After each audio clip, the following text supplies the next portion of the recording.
السلام علیکم ورحمۃ اللہ وبرکاتہ۔ الحمد للہ کفا وسلام علی عبادہ الذین اصطفى، اما بعد۔ قال اللہ تبارک وتعالی فی کلامہ المجید: اعوذ باللہ السمیع العلیم من الشیطان الرجیم، من ہمزہ ونفخہ ونفثہ۔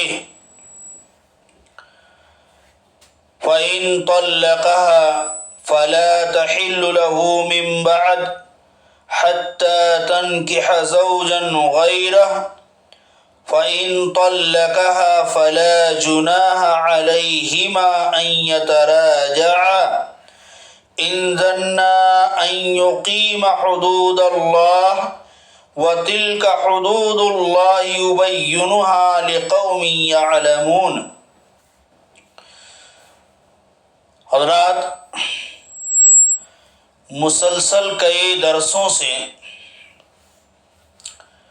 طلاق کے تعلق سے باتیں ہو رہی ہیں۔ پہلے بالتفصیل طلاق کے وہ 10 اسباب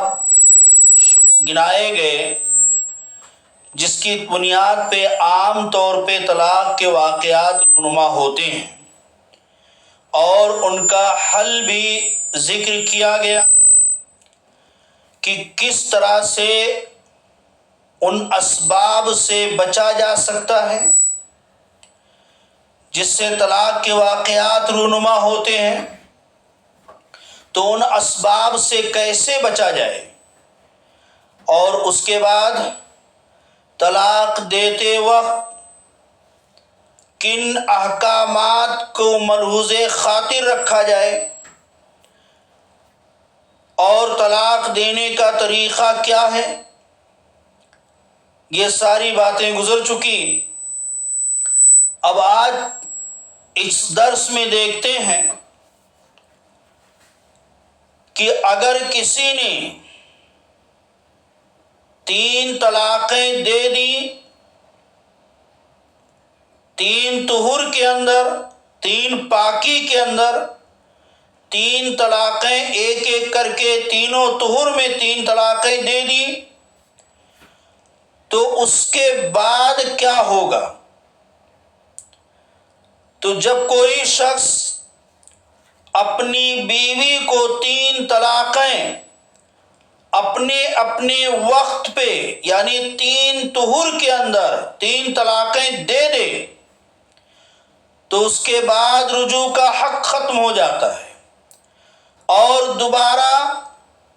ان دونوں کے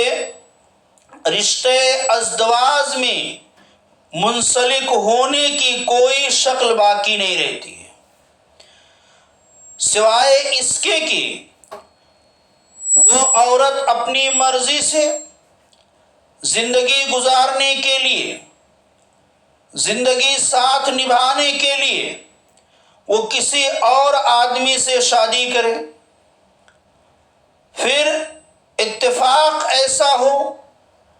کہ وہ اپنی مرضی سے اسے طلاق دے دے، دونوں کی نہیں جم پڑی، یا وہ دوسرا آدمی وفات پا جائے، تو عدت گزارنے کے بعد یہ عورت اگر چاہے تو دوبارہ اپنے پہلے شوہر سے نکاح کر سکتی ہے۔ اللہ رب العالمین نے اس کا تذکرہ کرتے ہوئے کہا، اس سے پہلے 2 طلاقوں کا ذکر کیا، اس سے پہلی آیات میں 2 طلاقوں کے مسائل کا ذکر کیا، اور اس کے بعد فرمایا فَإِن طَلَّقَهَا، کہ اگر شوہر اسے تیسری بار طلاق دے دے، فَلَا تَحِلُّ لَهُ مِن بَعْدُ، تو اس کے بعد اب وہ عورت اپنے شوہر کے لیے، اس مرد کے لیے حلال نہیں رہ گئی، حَتَّى تَنكِحَ زَوْجًا غَيْرَهُ، یہاں تک کہ وہ اس کے علاوہ دوسرے آدمی سے نکاح کرے، یعنی اگر وہ اس کے علاوہ دوسرے آدمی سے نکاح کرتی ہے اور پھر وہاں سے طلاق یا دوسرے شوہر کی وفات ہو جاتی ہے تو پہلے شوہر کے لیے حلال ہو جائے گی۔ فَإِن طَلَّقَهَا، اللہ نے فرمایا پس اگر وہ دوسرا شوہر اسے طلاق دے دے، فَلَا جُنَاحَ عَلَيْهِمَا أَن يَتَرَاجَعَا، تو دونوں پہ یعنی پہلے شوہر پہ اور بیوی پہ کوئی گناہ نہیں ہے کہ وہ دونوں واپس شرعی طور پہ نکاح کر لیں، میل جول کر لیں، ایک ساتھ پھر واپس زندگی گزارنے کا فیصلہ کر لیں، تو دونوں پہ کوئی رکاوٹ، کوئی گناہ نہیں ہے۔ لیکن کب؟ ان ظن ان یقیم حدود اللہ،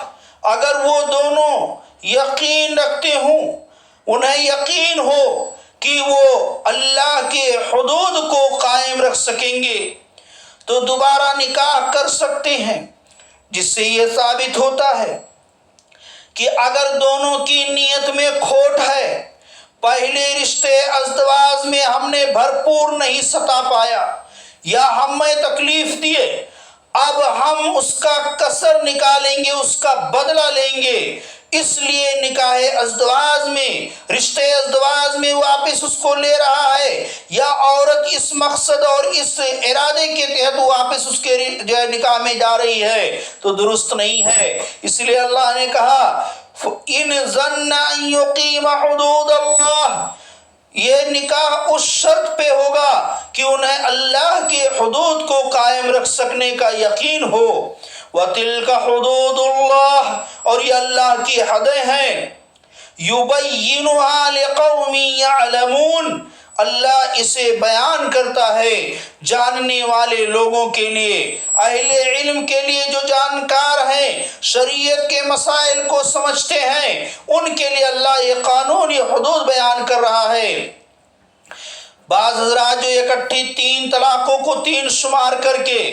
اور پھر شوہر کو اپنی بیوی کی طرف رجوع کے حق سے محروم کر دیتے ہیں، انہوں نے اس آیت کا سہارا لے کر کے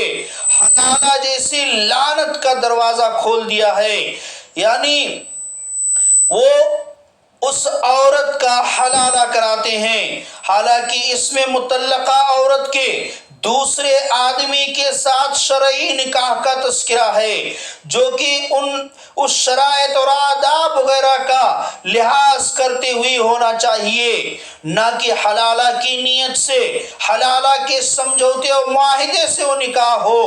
تو وہ درست نہیں ہوگا، بلکہ شرعی طریقے سے زندگی گزارنے کے لیے، ایک دوسرے کا ساتھ نبھانے کے لیے وہ نکاح کیا گیا ہو تو پہلے شوہر کے لیے حلال ہوگی، اور اگر حلالہ کی نیت سے کیا گیا تو یہ حلال نہیں ہوگی۔ اور لوگوں نے اسی آیت کا سہارا لے کر کے حلالہ کا ناپاک دروازہ کھول رکھا ہے، ایک لعنتی کام کا، بلکہ دوسرے لفظ میں کہیے زناکاری کا اڈا کھول رکھا ہے، زناکاری کا راستہ کھول رکھا ہے، کیونکہ حلالہ ایک ملعون چیز ہے، وہ کام جو رسول اللہ صلی اللہ علیہ وسلم کی حدیث کے موافق ملعون ہو اور اسے کرنے اور اس کا کروانے والا دونوں لعنت کا مستحق ہے،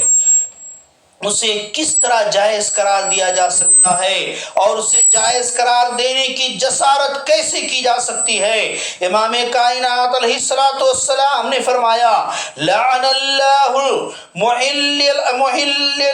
والمحلل له، کہ اللہ کی لعنت ہو حلالہ کرنے والے پر اور اس پر جس کے لیے حلالہ کرایا گیا کیا جائے، یعنی حلالہ کرنے والے اور جس کے لیے حلالہ کیا گیا دونوں پر اللہ کے رسول صلی اللہ علیہ وسلم نے لعنت بھیجی ہے، کہا لعنت ہو ان دونوں پر۔ حضرت عقبہ بن عامر رضی اللہ تعالیٰ عنہ بیان کرتے ہیں کہ رسول کریم صلی اللہ علیہ وسلم نے پوچھا الا اخبرکم بالتیس المستعار، کہ کیا میں تمہیں ادھار پر لیے ہوئے